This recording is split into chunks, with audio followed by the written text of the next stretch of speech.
I don't quite know how you could be an American citizen and not know who Bill Maher is. You know, he's got his nighttime talk show, but you might not be aware that several years ago he made a video trouncing religion. He stepped all over religion, and I believe that he took the agnostic stance, not the atheist stance. It's like, I don't know, I just don't know, which is actually a very prideful stance, as if someone has so much information that there's not enough information for them to make a choice, and they're evaluating it better and more thoroughly than everybody else who has made a choice. So it's actually a very arrogant position to call yourself an agnostic.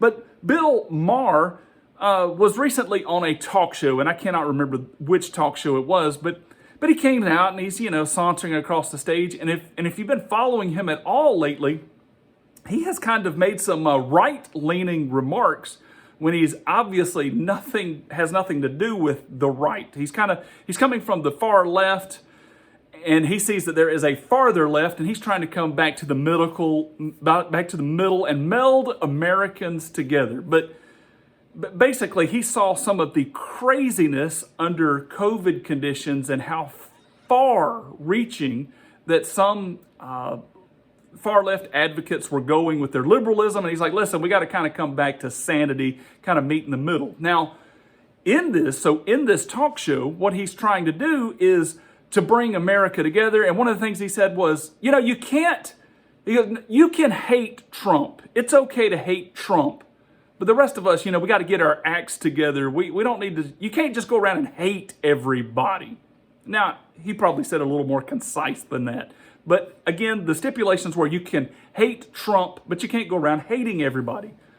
I find this incredible that an atheist or / agnostic of any sort wishes to project morality onto the group as a whole. I mean, isn't that the role of religions, is to hand down from God Almighty, who is the backdrop for morality? Isn't he supposed to tell us how to live and how to guide ourselves? But here, all of a sudden, you have someone who doesn't believe in God, who's actually taking, like I said, an arrogant position in his evaluation, and he's going to tell the rest of us how to live. It's like, you can't just go around hating everybody. Now, this makes good common sense, and it doesn't take much intelligence to see that if you go around hating everybody, your life is going to suck and suffer, and culture as a whole is going to be on the verge of imploding. But you can't just do practical atheism or practical agnosticism. You can't just make these proclamations that it is okay to hate those that you choose to. Like, you can choose to hate Trump, but just don't hate everybody. We can't just go on with this hate. And he sees very clearly that hate is hurting and dividing the country. But what he is unfamiliar with or wants to keep his eyes closed to is human nature. It is not okay to hate people because hate is an infection in us that grows. If I choose to hate a political figure, every time that political figure comes to the screen or comes to mind or comes up in conversation, I am going to be on the lookout for a way or a reason or a justification to hate them even more.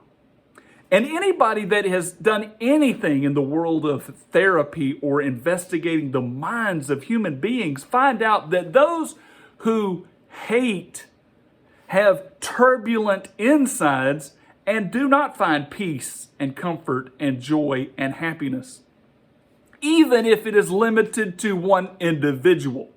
Now, this was coming out of Bill Maher's own mouth. He's like, it's okay to hate Trump. Just go ahead and hate him.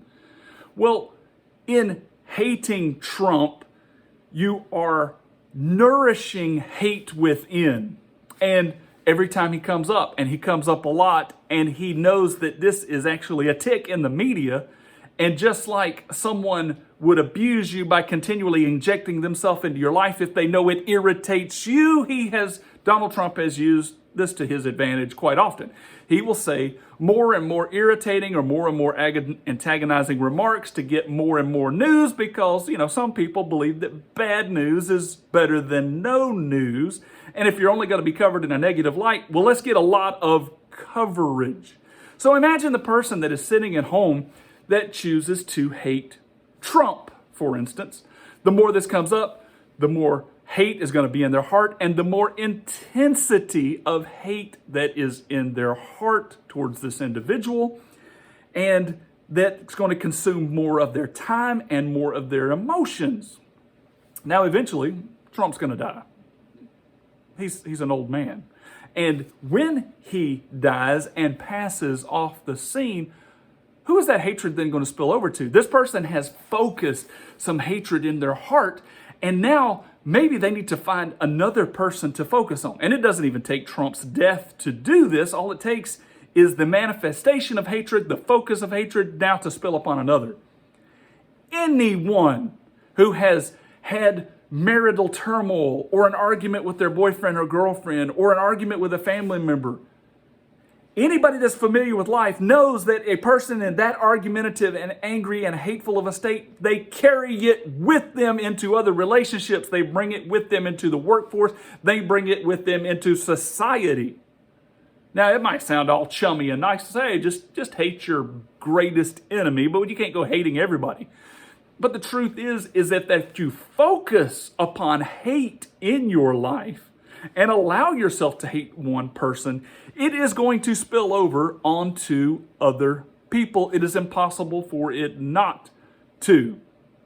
So Bill Maher and you other atheists and agnostics out there, can you leave the morality teaching up to us guys that specialize in that area?